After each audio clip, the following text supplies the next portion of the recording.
The dust rose in spirals as Penelope Sinclair fled across the plains, her heart pounding harder than her mare's hooves against the sun-baked earth. Behind her, the distant shouts of her pursuers carried on the hot Arizona wind, growing fainter with each passing minute. She had nothing but the clothes on her back, a small pouch of coins sewn into her skirt's hidden pocket, and the desperate hope that somewhere beyond the horizon lay the freedom she'd risked everything to find. The year was 1878, and at 22, Penelope had already endured more than most women twice her age. Her auburn hair, once her pride, had been hastily shorn to her shoulders, a necessary sacrifice to disguise herself from the man who called himself her husband, but had been her jailer for 3 long, torturous years. Judge Walter Harrington, 40 years her senior, had powerful friends throughout the Arizona territory. The same friends who were likely hunting her now. Penelope's mare, a sturdy paint she'd stolen from the judge's own stable, began to falter after hours of hard riding. The unrelenting June sun beat down on them both, and Penelope knew they couldn't continue much longer without water. The distant smudge on the horizon was her only hope, a town, perhaps, or at least a ranch where she might find momentary sanctuary. "Just a little farther, girl," she whispered, patting the horse's lathered neck. "We can make it." The small town of Lewiston, Arizona territory, appeared like a mirage as she crested a low hill. It wasn't much a main street lined with dusty buildings, a church steeple rising above the rest, and scattered homesteads on the outskirts, but to Penelope, it looked like salvation. She slowed her exhausted mount to a walk as they approached. If she drew too much attention galloping into town, someone might remember her when the judge's men inevitably came asking. Penelope pulled her father's old hat lower over her face and hunched her shoulders, trying to make herself as inconspicuous as possible in men's trousers and an oversized shirt. The livery stable at the edge of town offered the promise of water for her horse and perhaps a moment's rest for herself. As she dismounted, her legs nearly buckled beneath her, stiff from the long ride. She stumbled, catching herself against the weathered wooden wall. "Whoa there, partner. You look about ready to drop." The deep voice startled her, and Penelope whirled around, one hand instinctively reaching for the small knife tucked into her boot, the only protection she'd managed to bring with her. A tall man stood in the stable doorway, his broad shoulders silhouetted by the sunshine behind him. As he stepped forward, his features came into focus: sun-bronzed skin, a strong jaw shadowed with stubble, and the kindest blue eyes she'd ever seen. His dusty clothes and worn leather chaps marked him as a working cowboy, not one of the town's merchants or a lawman who might turn her in. "I'm fine," Penelope said gruffly, trying to deepen her voice. "Just need water for my horse."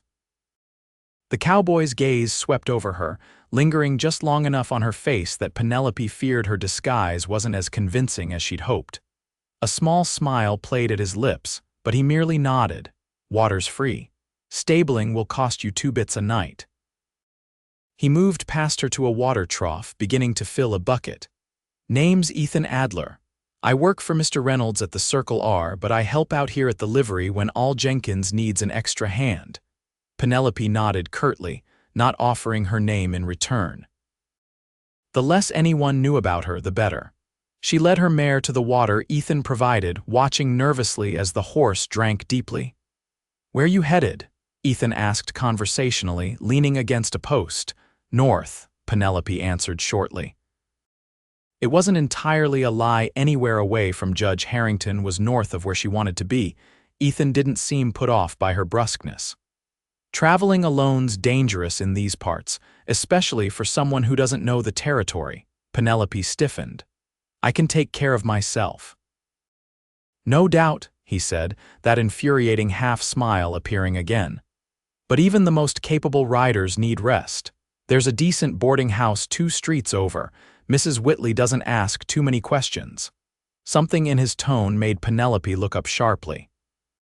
Their eyes met, and for a moment she thought she saw understanding there, perhaps even compassion. But that was impossible.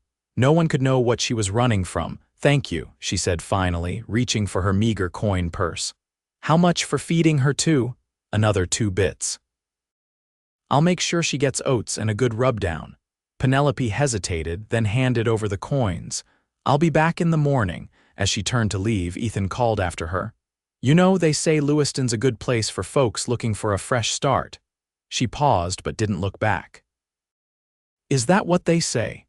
"That's what I say, and I've been known to be right about such things." Penelope continued walking, feeling his eyes on her back. Something about Ethan Adler unsettled her, though not in the way Judge Harrington and his associates did. This was different, a fluttering sensation she hadn't felt in years, not since she was a young girl with dreams untainted by reality's harsh lessons. She pushed the feeling aside.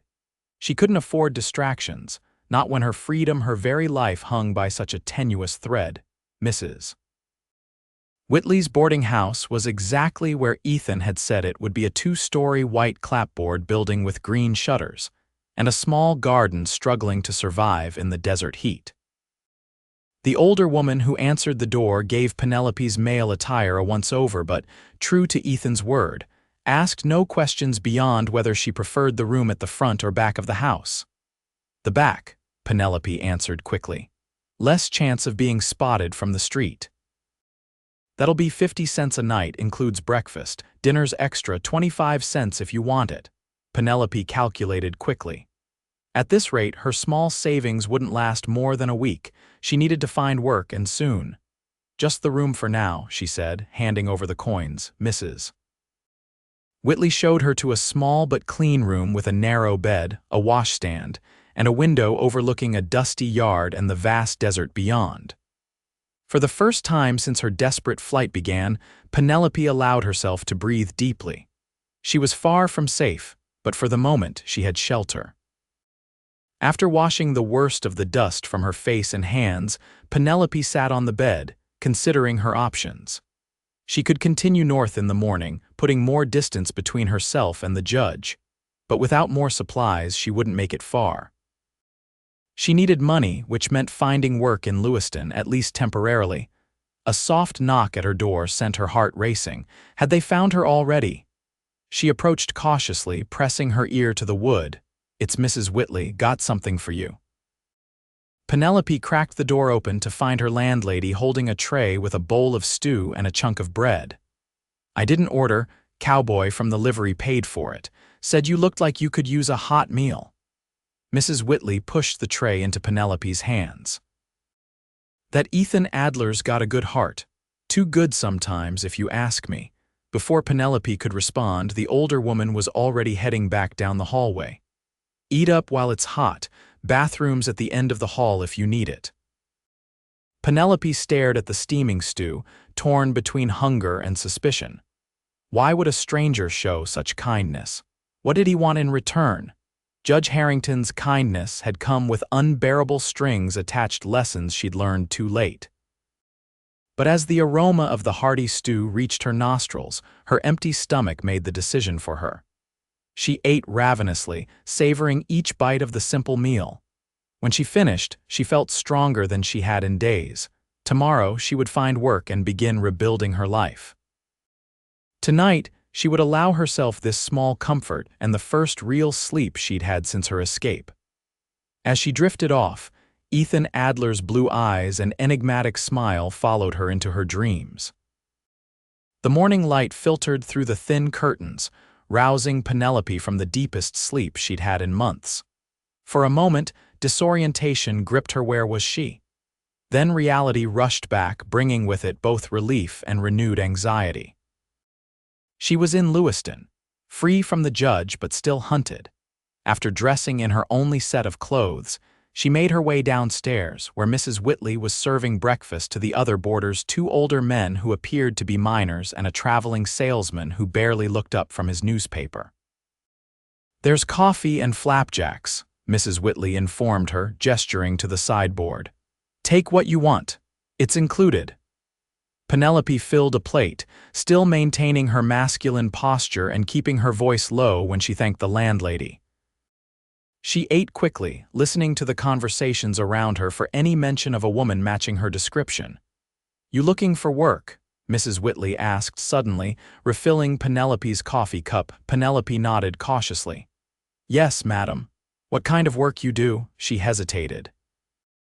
Before her marriage to the judge, she'd been a schoolteacher, but that would be too easy to trace. "I can do most anything, not afraid of hard work." Mrs. Whitley seemed to consider this. General store might be hiring, and the Harkness Ranch just outside town always needs hands this time of year. "Thank you, I'll look into both." After breakfast, Penelope headed to the livery to check on her horse. The morning was already warm, promising another scorching day. As she approached the stable, she saw Ethan leading her mare out into the corral. The horse looked rested and well cared for, her coat brushed to a shine. "Morning," Ethan called, spotting her. "Your girl here is quite the lady, finest paint I've seen in a while." Penelope approached the fence. "Thank you for seeing to her." She paused, then added, "and for the meal last night." "You didn't have to do that." Ethan shrugged, his broad shoulders moving easily beneath his cotton shirt. "Figured anyone riding as hard as you were deserved a hot meal." His casual reference to her desperate arrival made Penelope tense. "I wasn't riding that hard. Horse says different." He patted the mare's neck. "So does that look in your eyes?" Penelope met his gaze, trying to determine if there was a threat beneath his easy manner. "What look is that?" "Like you're measuring every person you meet, trying to decide if they're going to help you or hurt you." He said it matter-of-factly, without judgment. "Seen it before. Usually means someone's running from something." "Or to something," Penelope countered, surprising herself with the response. Ethan smiled then, a genuine expression that transformed his face and reached his eyes. "That's a better way of looking at it. You planning to stay in Lewiston a while? Depends if I can find work." "What kind of work you looking for?" Penelope hesitated. "Anything that pays honest wages." Ethan nodded thoughtfully. "Circle Articus short-handed with roundup coming."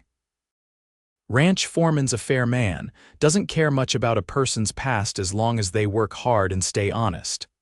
"I don't have much experience with cattle. Can you ride?" When Penelope nodded, he continued, "Can you follow directions and learn quick?" Another nod. "That's all Foreman Taylor really cares about. Rest can be taught." Penelope considered the offer. Ranch work would keep her outdoors, away from town where she might be more easily recognized. "Where's this Circle R?" "About 5 miles west. I'm headed back there now if you want to ride along." It could be a trap, Penelope thought, but everything about Ethan Adler suggested straightforwardness. If he'd wanted to turn her in, he could have done so already. "All right," she decided. "When do we leave?" "Soon as your mare's saddled. I've got some business with the blacksmith first." Ethan hesitated, then added casually, "Might want to bind those ribs tighter if you're planning to keep up the charade. Your voice is pretty good, but you walk like a lady." Penelope froze, her heart hammering in her chest. "I don't know what you're talking about." Ethan's expression softened. "Look, I don't know what you're running from, and I don't need to know. But if you're trying to hide, you might want to work on your disguise a bit. I won't say anything to anyone else." "How did you know?" Penelope whispered, glancing around to ensure no one else was within earshot. "My sister used to dress as a boy to sneak out riding with me and our brothers. I know the signs." He shrugged. "Most men around here won't notice, especially if they're not looking for it. I just thought you should know." Penelope studied him, searching for any hint of deception. Finding none, she nodded once. "Thank you for the advice and for your discretion. Like I said, Lewiston's a good place for a fresh start. Some of us came here for the same reason." With that cryptic statement, Ethan turned back to the mare. "I'll have her ready in half an hour. Meet you back here." True to his word, Ethan had both their horses saddled and ready when Penelope returned. She'd taken his advice, using strips torn from a spare petticoat she'd brought to bind her chest more securely. She'd also spent time studying her posture and walk in the small mirror in her room, practicing a more masculine stride. They rode out of town side by side, Ethan pointing out landmarks along the way. He didn't press her for details about her past, instead filling the silence with stories about the area and the people who lived there.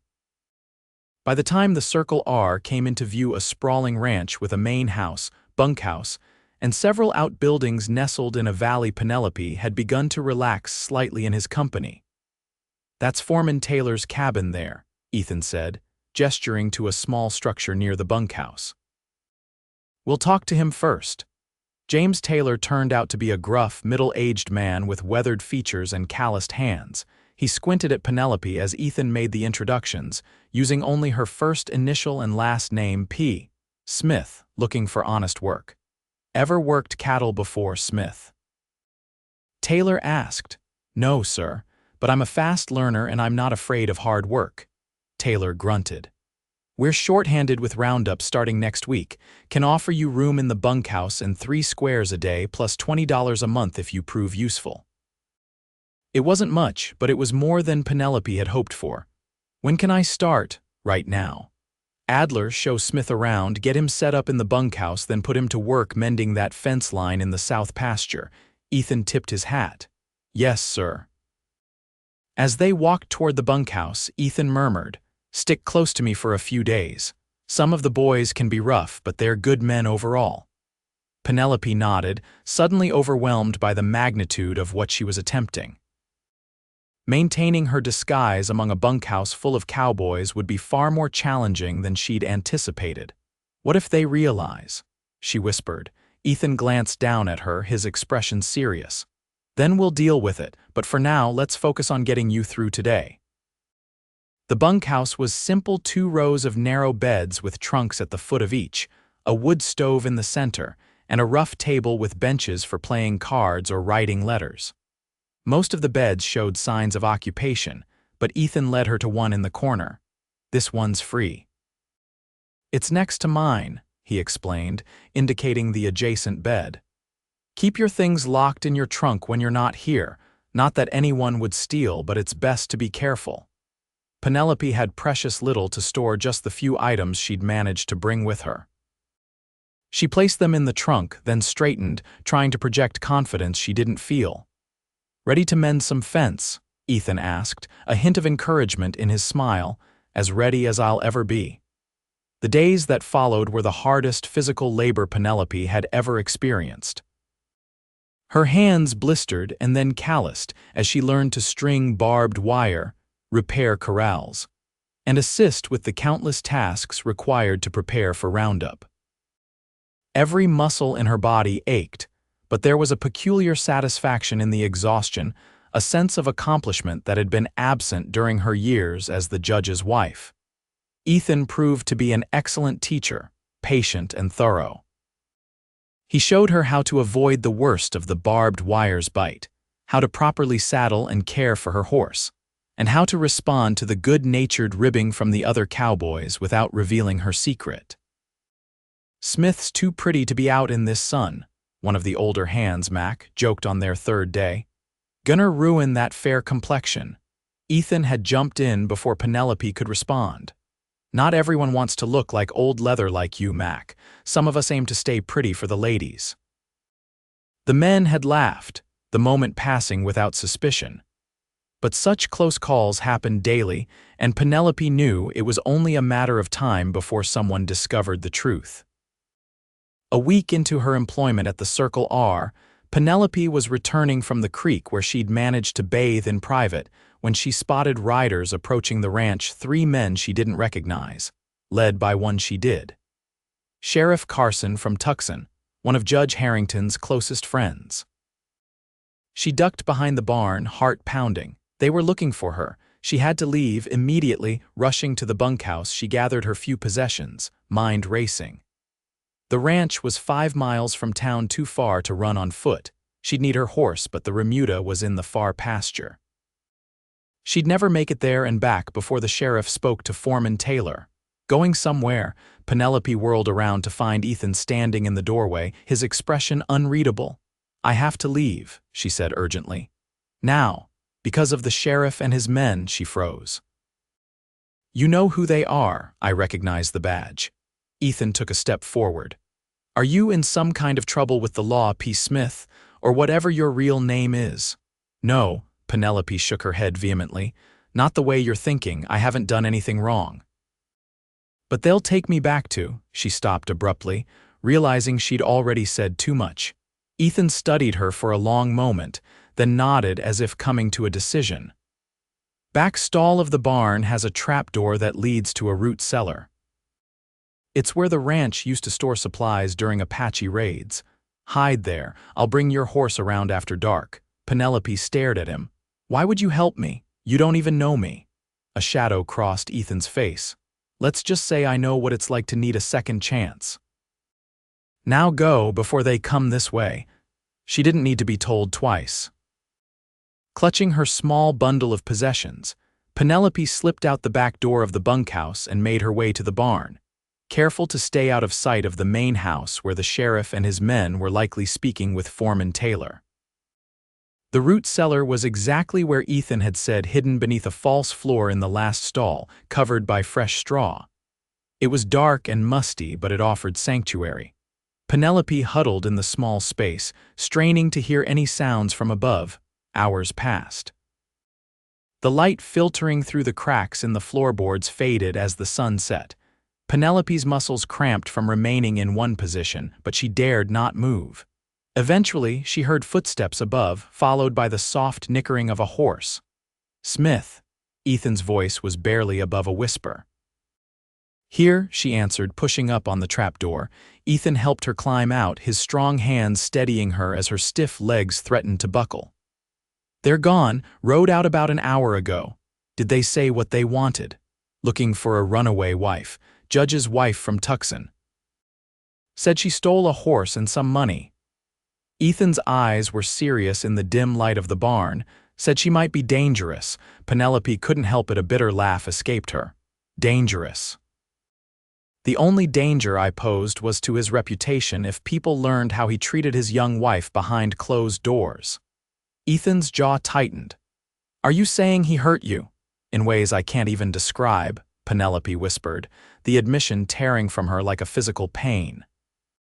I married him because my father died and left nothing but debts. The judge offered to clear them if I became his wife. I was 18, naive. I thought it was a business arrangement that would benefit us both. She shuddered. I didn't understand what he really wanted. A pretty young trophy to control, Ethan said quietly. Penelope nodded, surprised at his perception. When I finally tried to leave, he had me locked in our home for months, claiming I was unwell. It was only when the housekeeper left a window unlocked that I managed to escape. Ethan was silent for a long moment, his face shadowed in the lantern light. Finally, he said, You still need to go. They'll be back and they'll search more thoroughly next time. I know, I just need to get far enough away that the judge won't find me. I can help you get to the territorial line. I know people in Colorado who could give you work, no questions asked. Hope flared briefly in Penelope's chest, only to be doused by reality. Why would you risk so much for a stranger, if they catch you helping me? Maybe I don't see you as a stranger anymore. Ethan's voice was soft. Maybe I see someone brave enough to run toward a better life, not just away from a bad one. Something in his words touched a chord deep within Penelope, a recognition of how she wanted to see herself, not just as a victim fleeing persecution, but as a woman pursuing freedom and dignity. For the first time since her escape, she felt a flicker of genuine hope. Thank you, she whispered, reaching impulsively to grasp his hand. But I can't let you risk yourself. I'll go alone. Ethan's fingers tightened around hers. You won't make it alone, not with the sheriff and his men watching the trails. I know this country better than they do the hidden paths, the places to find water, shelter. Let me help you, at least until you're beyond their reach. Penelope hesitated, torn between self-reliance and the undeniable logic of his offer. If you're caught, I won't be. His confidence was reassuring. I've already told Foreman Taylor I need a few days to visit my sister in Silver Creek. He didn't question it. Outside, a horse whinnied softly. Ethan glanced toward the door. I've packed supplies, food, water, extra ammunition. Your mare's rested and ready. We should leave now, while there's still enough moonlight to follow the creek bed north. Penelope took a deep breath, knowing she was placing her life in this man's hands. But something about Ethan Adler inspired trust, perhaps his straightforward manner, or the compassion in his eyes that held no hint of the cruel calculation she'd grown to recognize in men like the judge. "All right," she decided. "Lead the way." They slipped out of the barn, leading their horses until they were well away from the ranch buildings. The night was clear, stars scattered across the velvet sky like diamonds on black cloth. Once they reached the creek, Ethan helped Penelope mount, then swung into his own saddle. "We'll follow the water for a few miles," he explained in a low voice. "It'll mask our trail if they bring tracking dogs, then we'll head northwest through the hills. There's an old mining cabin where we can rest during the day tomorrow." Penelope nodded, adjusting her hat as they set off at a steady pace. The rhythm of the horses' hooves and the soft gurgle of the creek were oddly soothing. For the first time in days, she allowed herself to breathe deeply, filling her lungs with the cool night air. "You never told me your real name," Ethan said after they'd ridden in companionable silence for some time. Penelope hesitated, then decided that if she was trusting him with her life, she could trust him with her name. Penelope Sinclair before I married, that is." "Penelope," he repeated as if testing the feel of it. "It suits you better than Smith." "And you, is Ethan Adler your real name?" He chuckled softly. "It is now, wasn't always." She glanced at him curiously. "You changed it." Seemed like a good idea at the time. The moonlight caught the edge of his profile as he looked ahead. "Everyone in the West is running from something, Penelope. Some of us just get a head start." She wanted to ask more, but something in his tone suggested the subject was closed. Instead, she focused on the path ahead, mentally preparing for the long journey to come. They rode through the night, stopping only briefly to rest the horses. As dawn painted the eastern sky in shades of pink and gold, Ethan led them into a narrow canyon, following what appeared to be a game trail. The walls of the canyon rose steeply on either side, providing cover from prying eyes. "Almost there," Ethan assured her as they navigated a particularly treacherous stretch of trail. "Cabin's just over this rise." The cabin turned out to be little more than a one-room shack nestled against the canyon wall, almost invisible among the rocks and scrub brush. But it offered shelter and, most importantly, safety from pursuing eyes. Inside was sparse but functional: a small wood stove, a rough-hewn table with 2 chairs, and a narrow cot against the far wall. Dust covered every surface, but the roof appeared intact. "It's not much," Ethan said, surveying the space, "but it'll keep us out of sight during daylight hours." Penelope was too exhausted to care about comfort. After they'd tended to the horses, hiding them in a natural corral of boulders behind the cabin, she practically collapsed onto one of the chairs. Ethan busied himself clearing dust from the stove and lighting a small fire. "We should be able to risk a fire during the day. Smoke won't be visible from below." Penelope watched him work, noting the efficiency of his movements. "You've used this place before." It wasn't a question, but Ethan nodded anyway. "A time or two." He pulled a coffee pot and 2 tin cups from his saddlebags. "Hope you don't mind it strong. After the night we've had, I'll take it any way it comes." As Ethan prepared their meager breakfast coffee and jerky with hardtack, Penelope found herself studying him more carefully than she had before. In the soft morning light filtering through the cabin's single window, she could see the fine lines around his eyes that suggested he was older than she'd initially thought, perhaps around 30. His hands, strong and capable, bore the scars of a life lived outdoors. But it was his eyes that fascinated her most, blue as a summer sky, yet carrying shadows that hinted at experiences he kept carefully guarded. "You should get some rest," Ethan said, interrupting her thoughts as he handed her a steaming cup. "I'll take first watch." "I'm not sure I can sleep," Penelope admitted, though her body ached with fatigue. "Every time I close my eyes, I see them coming after me." Ethan's expression softened.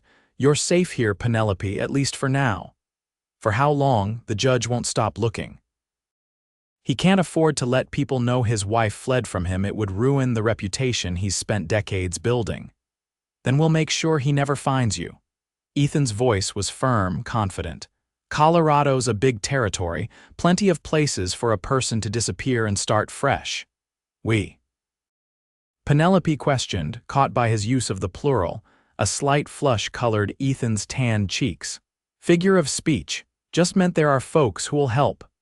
Penelope wasn't convinced by his casual dismissal, but she was too tired to press the issue.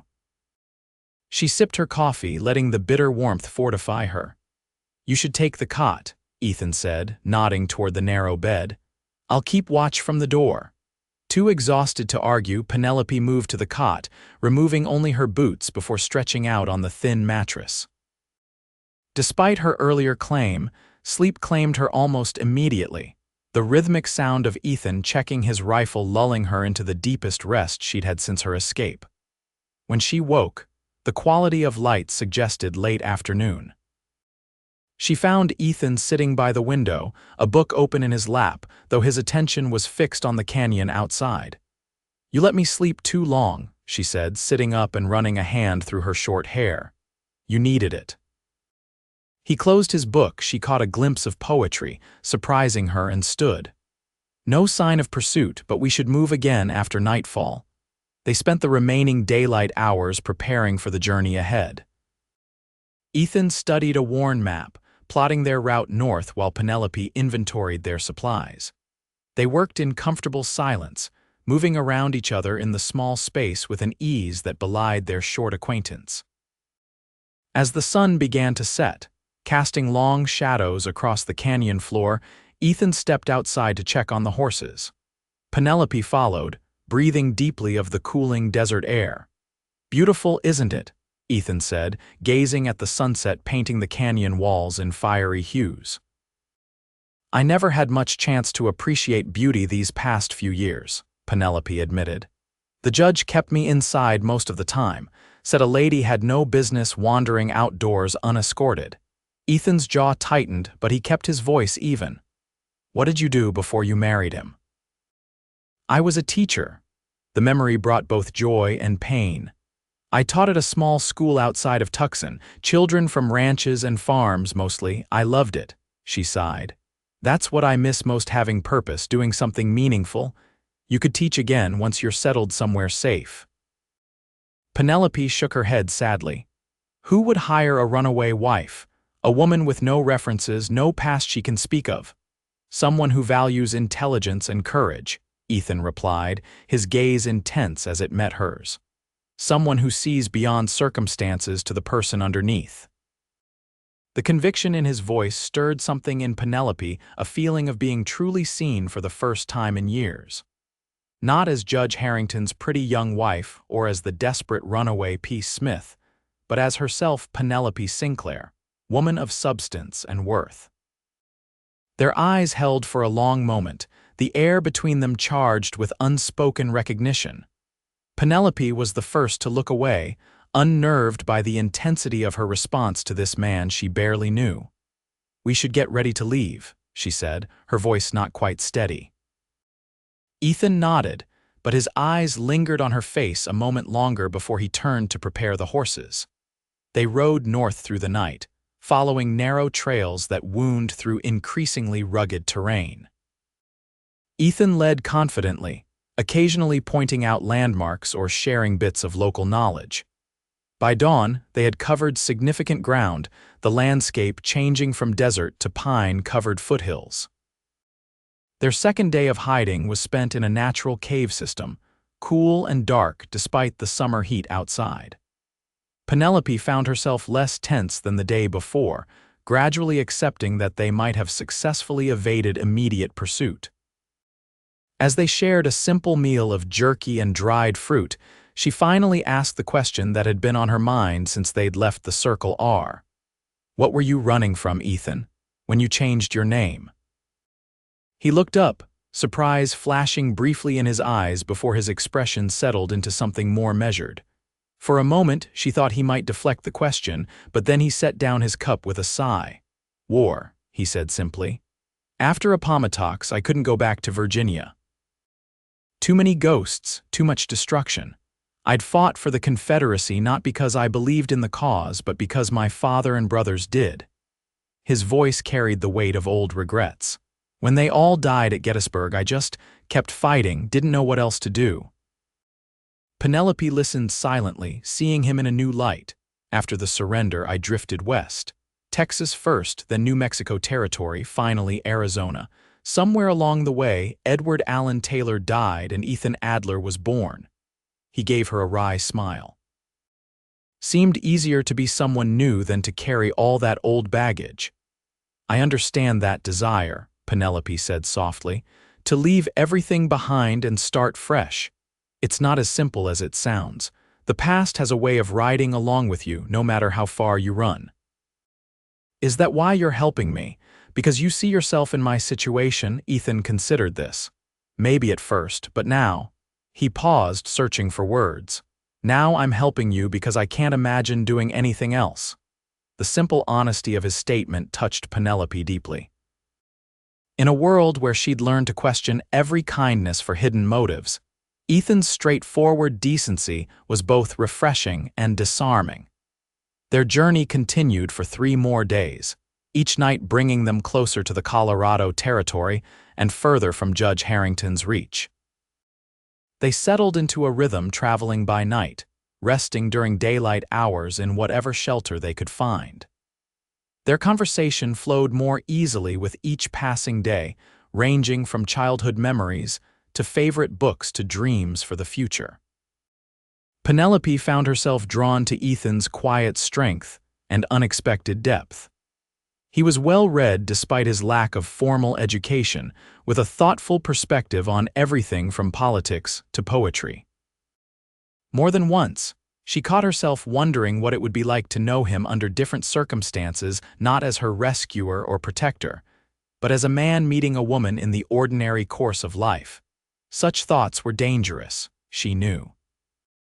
Her experience with the judge had taught her the peril of depending on a man, of allowing herself to be vulnerable. Yet with each day in Ethan's company, her wariness ebbed a little more. On the 5th night of their journey, disaster struck. They were crossing an exposed stretch of plateau, hurrying to reach the shelter of a forested ridge before dawn, when the distant sound of hoofbeats froze them in place. "Riders," Ethan whispered, urgency in his voice. "At least 4, coming fast from the south." Penelope's heart hammered in her chest. "The sheriff? Can't tell yet, but we need to move now." They spurred their horses toward the tree line, but the open ground offered no cover. Behind them, the riders appeared over a rise, 5 men, moving with purpose. "It's them," Penelope gasped, recognizing Sheriff Carson's bulky silhouette even at a distance. "They must have picked up our trail somehow," Ethan muttered. "We can't outrun them in the open. We need to reach those trees." Their horses strained forward, but the pursuers were gaining.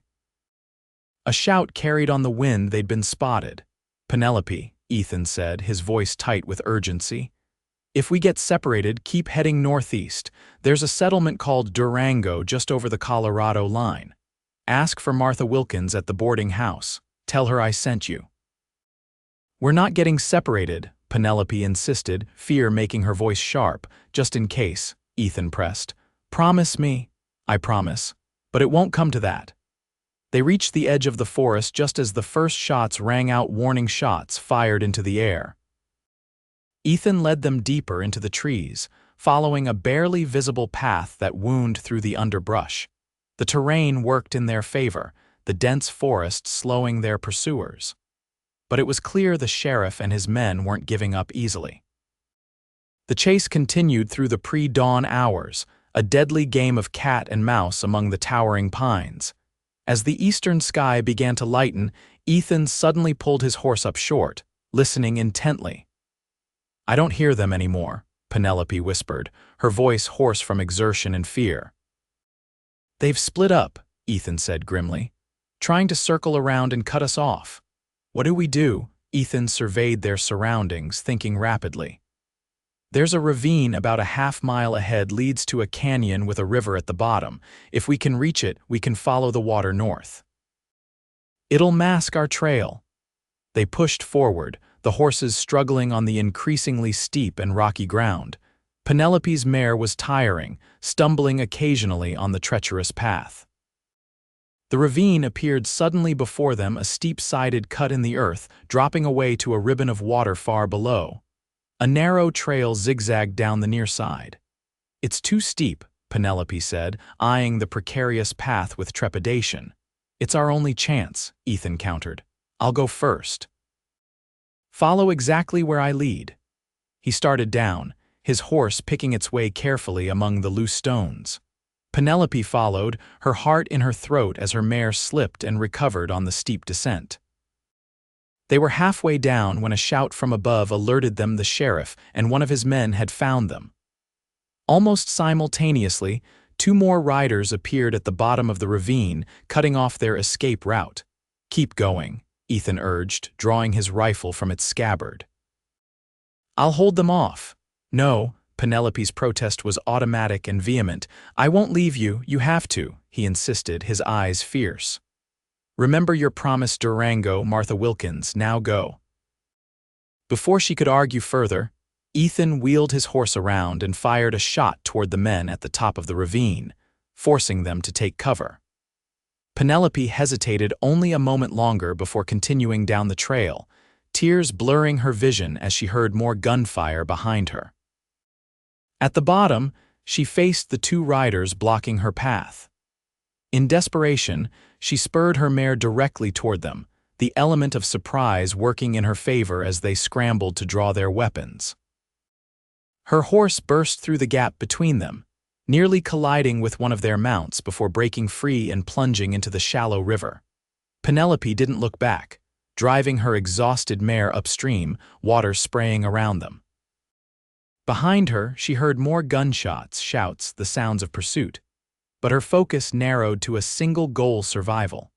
For herself, and for the chance to know if Ethan had escaped as well, she rode for what seemed like hours, following the river's winding course through the canyon. Eventually, the sounds of pursuit faded, whether because she'd outdistanced them or because they'd given up, she couldn't tell.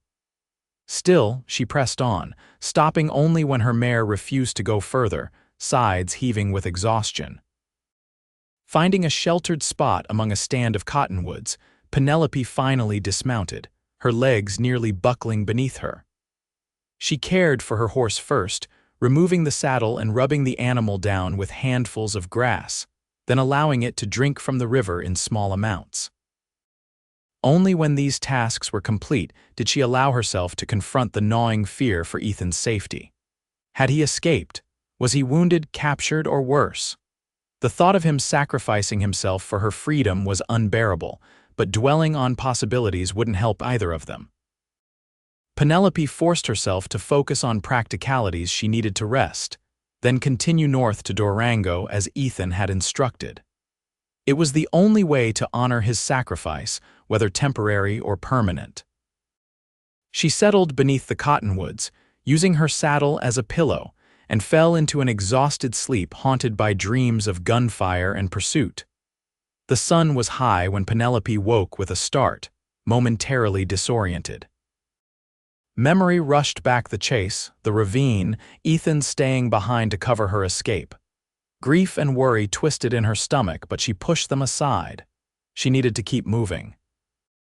After checking her mare, who seemed recovered from the previous day's exertions, Penelope consulted the small compass Ethan had given her days earlier. Northeast, that was the direction to Durango.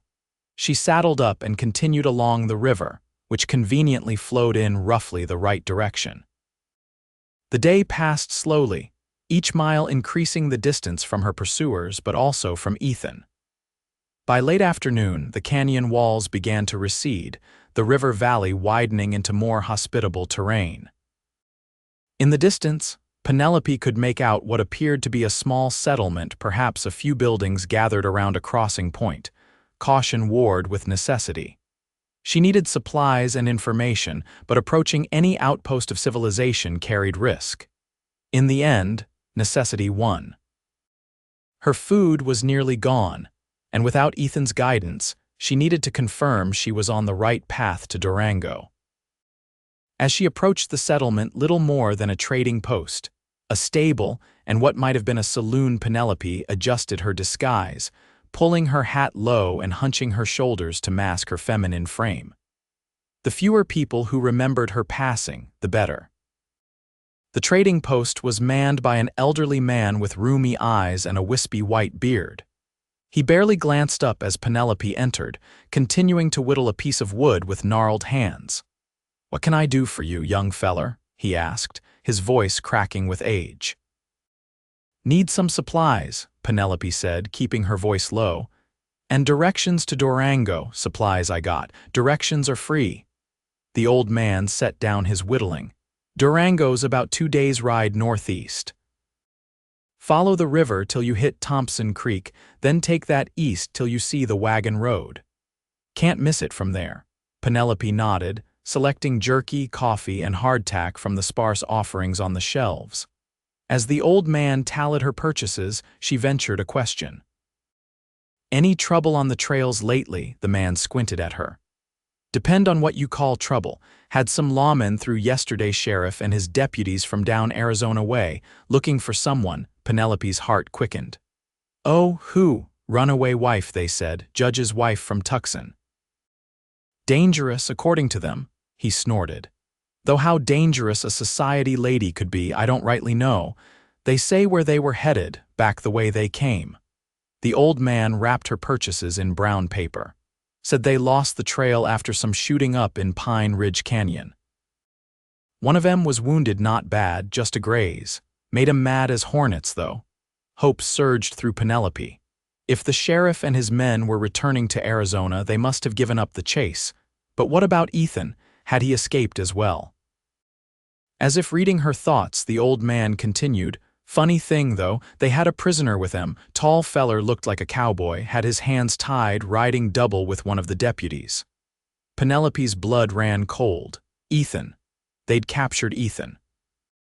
"This prisoner," she managed to ask, her voice admirably steady, "did they say who he was or what he'd done?" The old trader shrugged. "Didn't say much, just that he'd interfered with the law. They were taking him back to Tucson for questioning." He peered at Penelope curiously. "You know him?"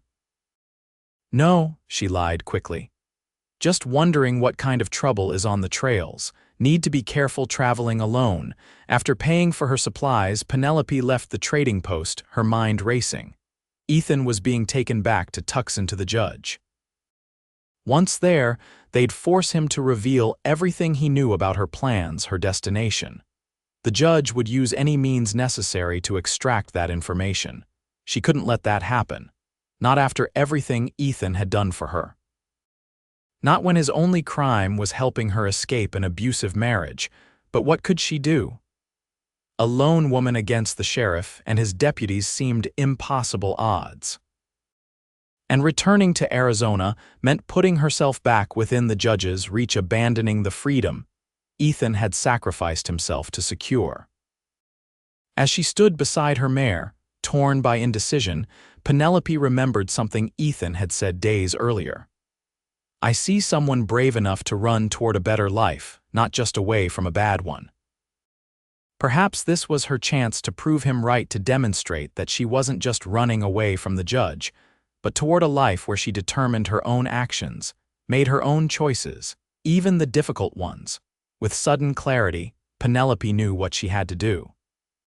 She would continue to Durango as planned, but not to hide. Instead, she would seek help, resources, allies, perhaps even legal assistance. Judge Harrington's influence was powerful, but it wasn't limitless. Surely in Colorado territory, beyond his immediate reach, she could find someone willing to stand against him. First, though, she needed to reach Durango safely. Mounting her mare, Penelope set off along the river, her determination renewed by purpose. She would save Ethan, just as he had saved her. The journey to Durango took longer than the old trader had estimated, nearly 3 days of careful travel, avoiding the main trails when possible. The small city appeared before her on the afternoon of the 3rd day, nestled in a valley with mountains rising in the distance. Penelope approached cautiously, aware that even here, word of a runaway wife might have spread. She maintained her male disguise as she stabled her horse and inquired after the boarding house Ethan had mentioned. Martha Wilkins turned out to be a stout, no-nonsense woman in her 50s, with shrewd eyes that saw more than Penelope was comfortable revealing. The moment they were alone in the boarding house kitchen, Martha folded her arms and fixed Penelope with a penetrating stare. "You can drop the act, girl. Ethan sent word you might be coming and that you'd be pretending to be a boy." Penelope blinked in surprise. "Ethan sent word? How? When?" "Telegram about a week ago. Said to expect a young woman named Penelope traveling as a boy and to help her get settled." Martha's expression softened slightly. "Though he didn't mention you'd be arriving alone, where is that fool boy?" The simple question broke through Penelope's carefully maintained composure. Tears welled in her eyes as she explained what had happened: the chase, the ambush, Ethan's capture. Martha listened without interruption, her face growing increasingly grave. When Penelope finished, the older woman sighed heavily. "That sounds like Ethan, always putting himself between others and danger." She shook her head. "Well, you're safe here for the moment. Let's get you cleaned up and properly fed. Then we'll figure out what to do about our wayward cowboy."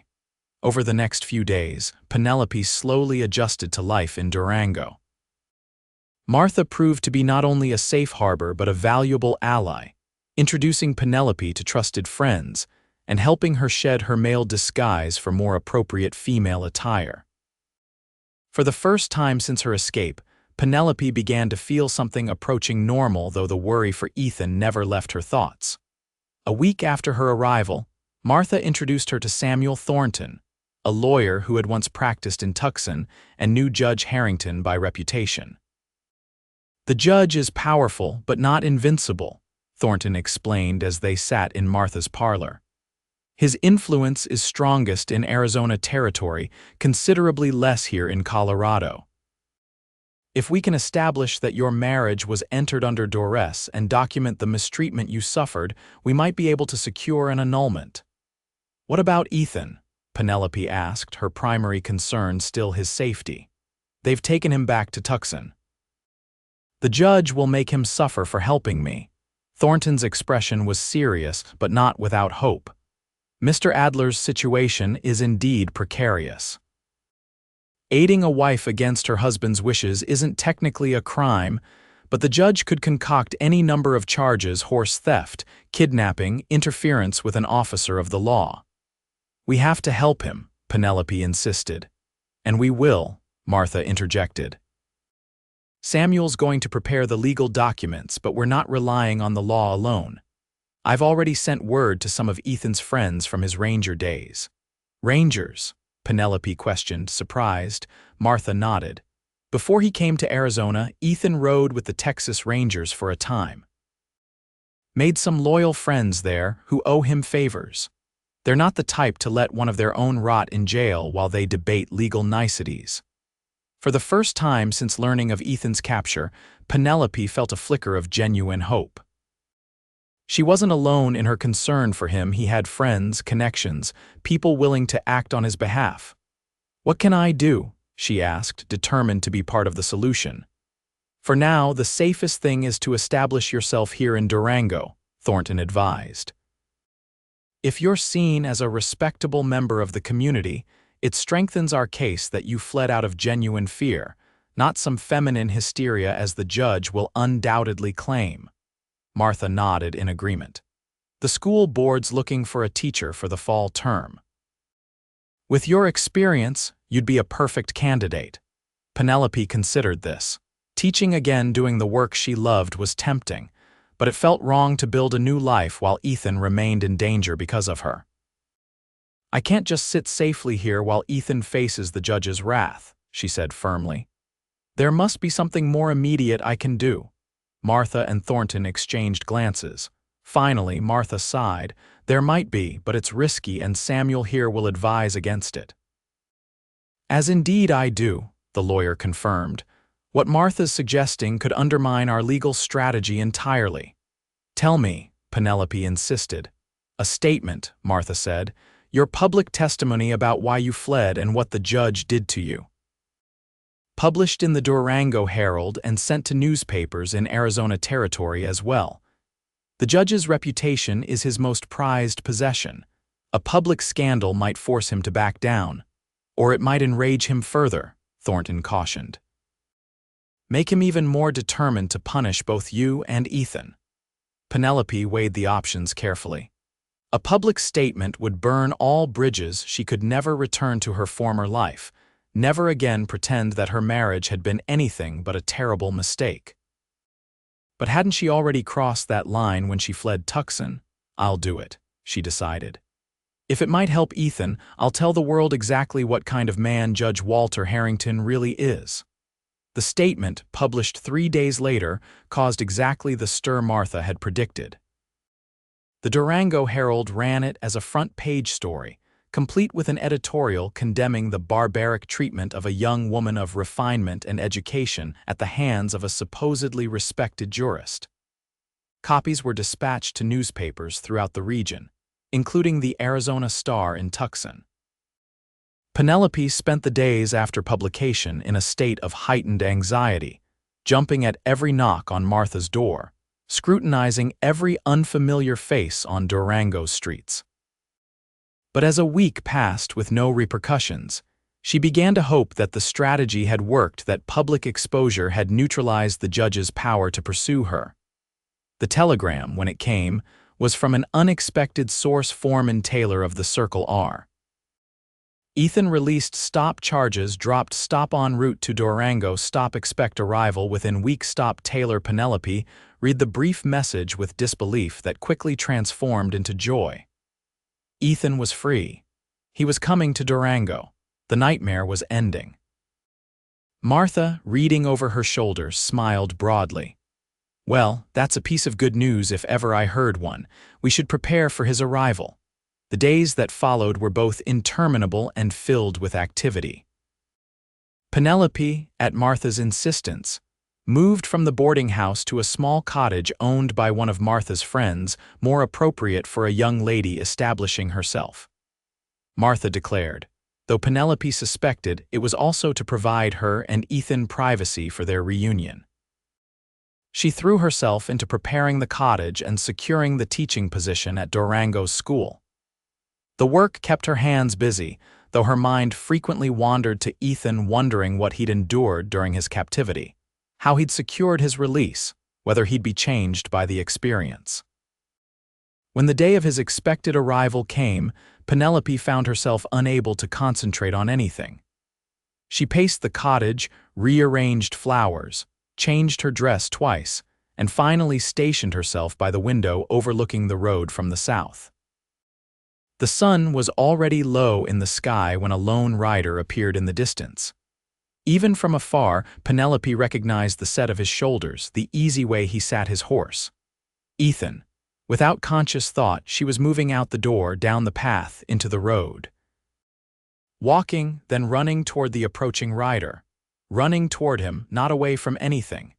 Ethan saw her coming and dismounted, standing still as she closed the distance between them. His face was thinner than she remembered, with new lines of fatigue around his eyes and a healing cut along his jawline. But his smile, that was unchanged, warming his blue eyes as she drew near. Penelope stopped a few feet away, suddenly unsure. So much had happened, so much remained unsaid between them. "You came," she said simply. "I promised I would." His voice was rougher than she remembered, but the tenderness in it was unmistakable. "They hurt you." It wasn't a question. She could see evidence of his ordeal in the careful way he held himself, the shadow behind his eyes. Ethan shrugged slightly. "Nothing that won't heal. Because of me. Because you helped me." "No," he corrected gently. "Because I couldn't do anything else. Because from the moment I saw you, I knew you were worth any risk." The words hung between them, honest and unadorned. Penelope took a step closer, close enough to see the pulse at his throat, to breathe in the scent of leather and prairie that seemed to belong uniquely to him. "I was so afraid for you," she whispered. "When I heard they'd taken you back to Tucson, I never said a word about your plans," Ethan assured her, "though it wouldn't have mattered much. Your statement in the newspapers rendered any information I had obsolete. Penelope winced. You know about that? Everyone knows about that. A hint of pride crept into his voice. Your words reached all the way to the territorial capital. The governor himself expressed concern about the allegations against a sitting judge. Between that and some pressure from former Texas Rangers who suddenly appeared in Tucson, the charges against me were quickly dropped. I couldn't let them hurt you because of me, Penelope explained. Not after everything you risked to help me. Ethan reached out slowly, as if giving her time to pull away, and brushed a strand of hair from her face. Did you mean what you wrote, that you're establishing yourself here in Durango, that you want to build a new life? Yes, she answered without hesitation. I've taken a teaching position for the fall term. I have a little cottage just up the road.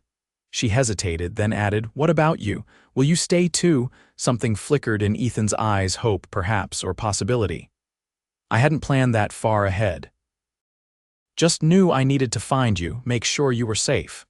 And now that you have, now I'm wondering if there might be a place for me in this new life you're building. The directness of his statement took Penelope's breath away.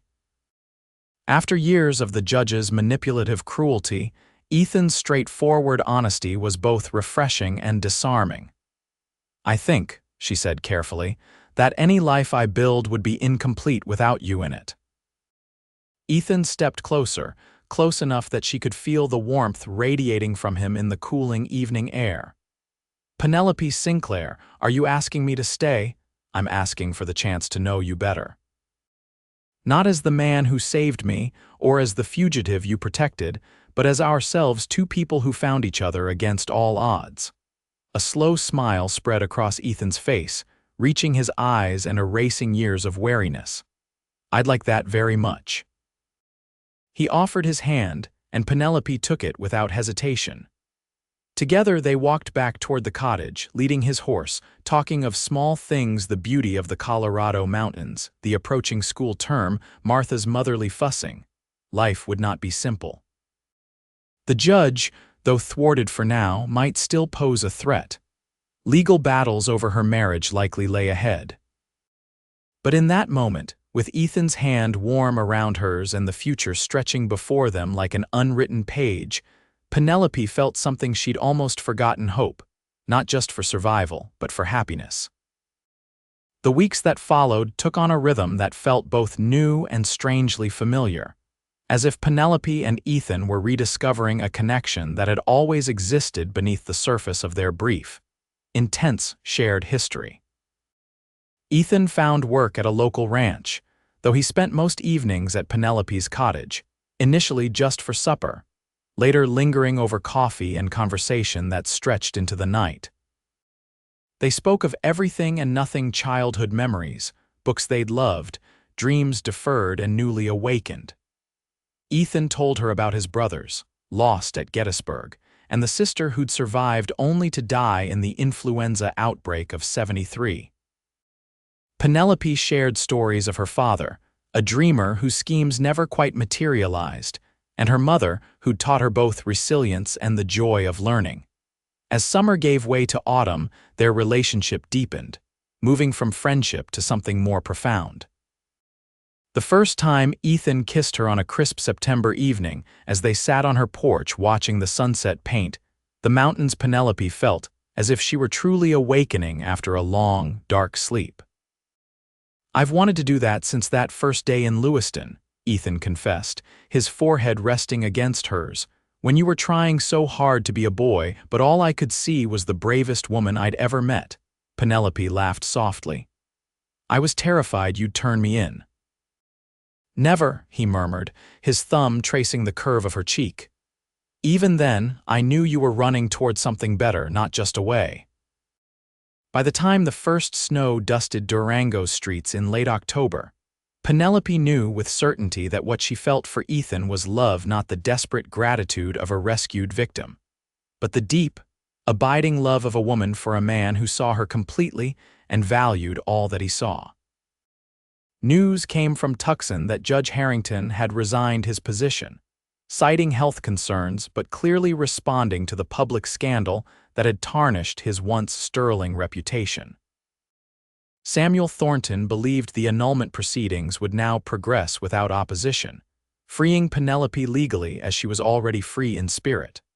On a bright December morning, with the mountains gleaming white against a sapphire sky, Ethan took Penelope on a ride into the foothills east of town. They stopped at a clearing overlooking the valley, Durango spread below them like a painting. "I brought you here for a reason," Ethan said, helping her dismount. "Something I wanted to show you." He led her to the edge of the clearing where the ground dropped away dramatically, providing an unobstructed view of the mountain range beyond. But it wasn't the vista that caught Penelope's attention, it was the small cabin tucked against the tree line, its stone chimney sending a plume of smoke into the crisp air. "What is this place?" she asked, turning to Ethan with curiosity. "It's mine, or it could be ours." His voice held a question, and when Penelope looked back at him, she found him watching her intently. "I bought it last week, 20 acres, the cabin and water rights to the creek that runs along the eastern boundary." "Ethan," Penelope breathed, understanding dawning. He took her hands in his expression earnest. "I know it's not much, the cabin needs work and the land will take years to develop properly, but it's a place where we could build something together if that's what you want. Are you asking what I think you're asking?" A smile tugged at the corner of his mouth. "Depends on your answer," Penelope laughed, joy bubbling up from deep within her. "You haven't actually asked me anything yet," Ethan sobered, though his eyes still held that spark of humor she'd come to cherish. "Penelope Sinclair, I love you. Not just for your courage or your beauty, but for your heart, your mind, the way you see the world. I want to build a life with you here in this place for as long as we have on this earth." He paused, then added softly, "Will you marry me?" Tears welled in Penelope's eyes, but they were tears of happiness, not sorrow. "Yes," she whispered, then louder, "Yes, Ethan Adler, I will marry you." He pulled her close, his kiss both tender and passionate, a promise of the future they would share. When they finally parted, both breathless, Penelope looked back at their cabin, imagining the life they would create there. "It's perfect," she said, "just like the man who chose it." They were married in Martha's parlor on New Year's Day, 1879, with Samuel Thornton officiating and a small gathering of friends as witnesses. Penelope wore a gown of deep blue velvet, Martha's gift, with snowdrops in her hair, something living, the older woman had insisted, to represent the new beginning. Ethan, in a new black suit that made his eyes seem even bluer, watched her walk toward him with an expression of such profound love that Penelope's heart seemed too full to contain her happiness. Their vows were simple, but heartfelt promises of love, respect, and partnership through whatever life might bring. When Thornton pronounced them husband and wife, the cheer that went up from their assembled friends nearly shook the rafters of Martha's sturdy house. The celebration that followed lasted well into the night, with music and dancing, food and laughter.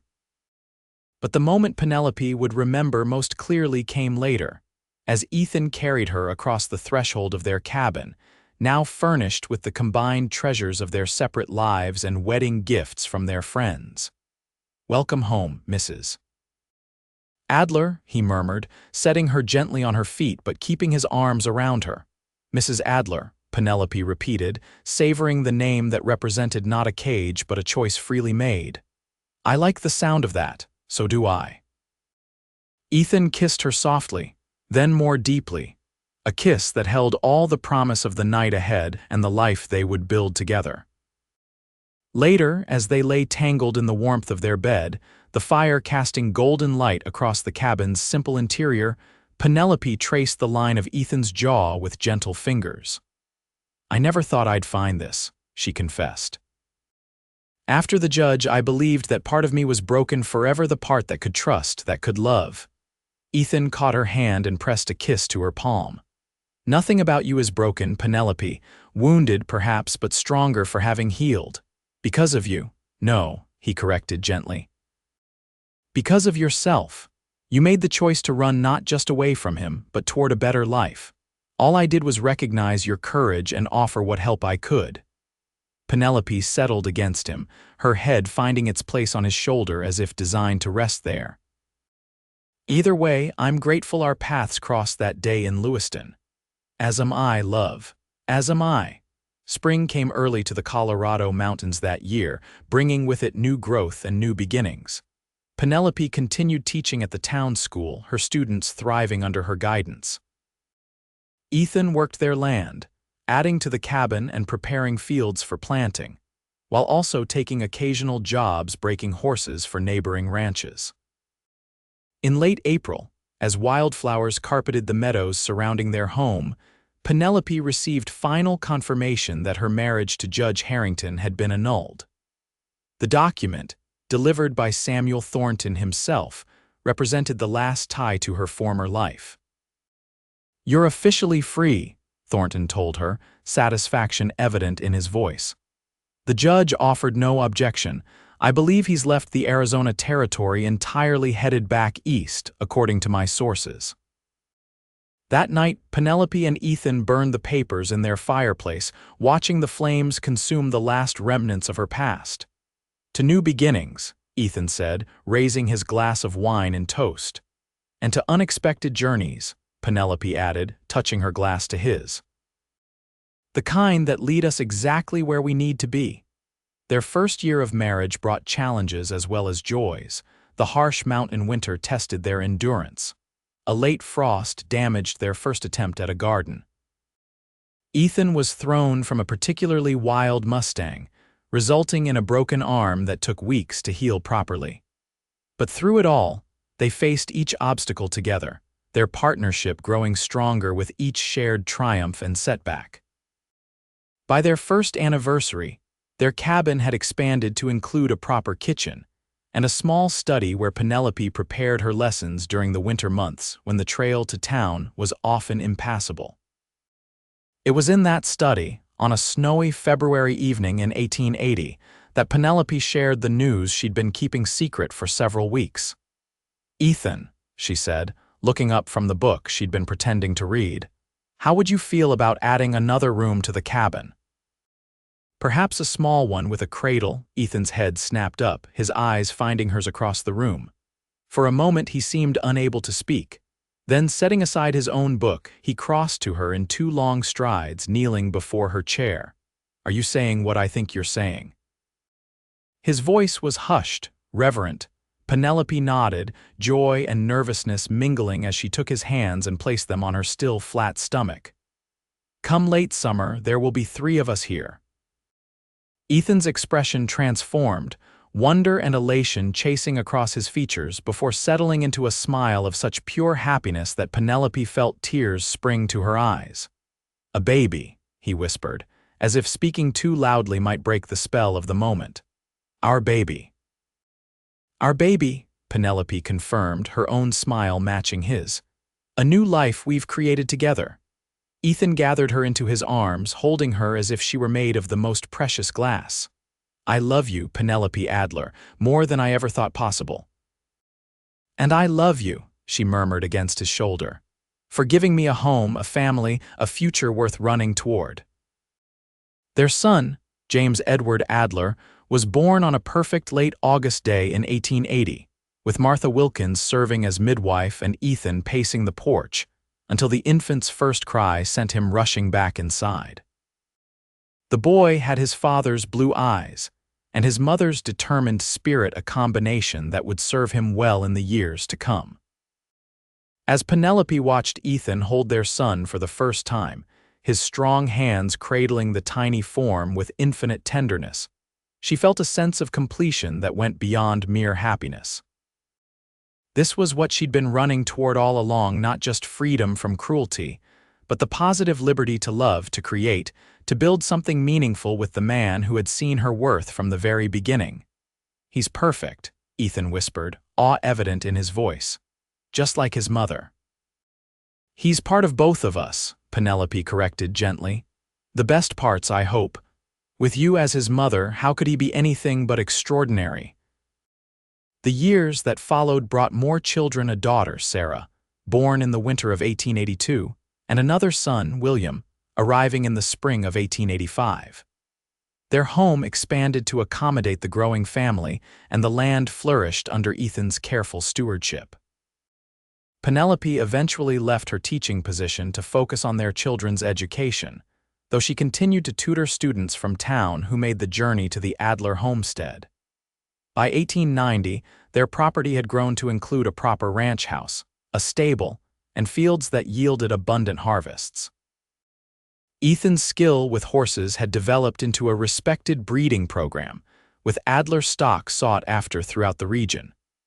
Penelope, meanwhile, had established a small library in one wing of their home, open to neighboring families and becoming a center for community gathering and learning. Their life wasn't without shadows. News came in 1887 that Judge Harrington had died in Boston, stirring memories Penelope had thought long buried. Ethan's old war injuries occasionally troubled him, especially in the bitter mountain winters. And the harsh realities of frontier life touched them, as they did all families' illness, accidents, the constant struggle against nature's unpredictable moods. But these challenges only seemed to strengthen the bond between them, a partnership forged in adversity and tempered by shared purpose and abiding love. On a golden evening in September 1893, Penelope found Ethan sitting on their porch, watching the sunset paint the mountains in shades of amber and rose. Their children were scattered about the property. James, at 13, helping in the stables. Sarah, 11, reading in her favorite spot beneath the old pine tree. And 8-year-old William chasing the new puppies born to their faithful collie. Penelope settled beside her husband on the porch swing, her head finding its familiar place on his shoulder. 15 years of marriage had etched fine lines around his eyes and threaded silver through his hair, but to her, he was more handsome than ever, his face a map of their shared life, each line a story they'd written together. "What are you thinking about?" she asked, noticing the contemplative set of his features. Ethan smiled, wrapping his arm around her. "I was remembering that day in Lewiston, when this stubborn, terrified woman tried to convince me she was a boy, and all I could think was that she had the prettiest eyes I'd ever seen, even filled with fear as they were." Penelope laughed softly. "I was so sure you'd turn me in. And I was so sure you were running from something terrible." His expression sobered. "I just didn't know then that you were also running toward something wonderful." "Neither did I," Penelope admitted. "I only knew I couldn't stay where I was. I had no idea where the road would lead." "Are you glad it led here, to this life?" There was no insecurity in Ethan's question, only genuine curiosity. Penelope looked out at their home, their land, their children, the life they'd built together from nothing but hope and hard work. More than glad, grateful, blessed. She turned back to him, meeting his eyes directly. "I wouldn't change a single step of the journey that brought me to you." Ethan's smile deepened, his blue eyes reflecting the same contentment she felt in her own heart. "Nor would I, my love, nor would I." As the sun slipped behind the mountains, casting long shadows across their land, Penelope reflected on the strange, winding path that had brought her here. From the frightened young bride she'd been to the confident woman she'd become. From running away in desperation to running toward a future bright with promise. They'd called her a runaway once, those who didn't understand what she was fleeing or what she sought. But Ethan had seen the truth from the very beginning. "She's running toward me," he'd told someone once, years ago, when describing their first meeting, and he'd been right. Through all the fear and uncertainty, all the danger and doubt, she'd been running toward him, toward the life they would build together, the family they would create, the love that would sustain them through whatever lay ahead. As the first stars appeared in the darkening sky, Ethan and Penelope Adler sat together in the peaceful silence of a life well lived, their hands intertwined, their hearts beating as one. Behind them, the lights of their home glowed with welcome.